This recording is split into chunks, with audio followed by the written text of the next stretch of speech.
بسم اللہ الرحمن الرحیم۔ حضور صلی اللہ علیہ وسلم نے ارشاد فرمایا، ما اعلی مانی قتصدا، یعنی جس نے میانہ روی اختیار کی وہ کبھی محتاج نہیں ہوگا۔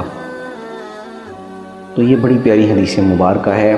حضور صلی اللہ علیہ وسلم نے ہمیں اس حدیث مبارکہ میں ایک اچھی زندگی گزارنے کا طریقہ بتا دیا ہے اور میانہ روی کا طریقہ بتا دیا ہے۔ میانہ روی کس کو کہتے ہیں؟ درمیانہ راستہ۔ اب درمیانہ راستہ کیا ہے اس کو ہم سمجھ لیتے ہیں۔ درمیانہ راستہ یہ ہے کہ جہاں 2000 خرچ ہو رہا ہے وہاں انسان نہ تو بخل سے کام لے نہ ہی اسراف سے کام لے۔ بخل یہ ہے کہ انسان 2000 کی جگہ 200 روپیہ خرچ کرے تو یہ بخل ہوگا۔ اسی طرح اگر 2000 کی جگہ 10,000 انسان خرچ کر دے تو یہ اسراف ہوگا۔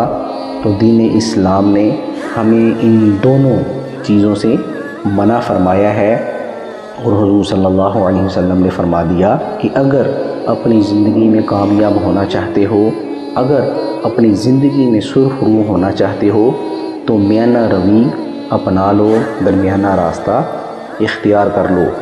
آج ہم جب معاشرے میں دیکھتے ہیں تو ہماری تمام رسومات یا تو اسراف پر مبنی ہیں یا فضول خرچی کا ہمیں حکم دیتی ہیں، جو کہ اسراف میں آ جاتا ہے، جس سے پھر ہم ہمیشہ کے لیے تنگ ہو جاتے ہیں۔ تو دین اسلام نے ہمیں ان چیزوں سے منع کیا ہے۔ ہم اپنے ناک کو بلند کرنے کی خاطر ایسے طریقے اپناتے ہیں کہ پھر ہم ساری عمر پچھتاتے رہتے ہیں۔ تو آئیے مل کر میانہ روی اختیار کریں تاکہ ہم اپنی زندگی میں کامیاب ہو سکیں۔ اللہ تعالیٰ سے دعا ہے کہ ہمیں وہ عمل کرنے کی توفیق عطا فرمائے۔ والسلام علیکم ورحمۃ اللہ وبرکاتہ۔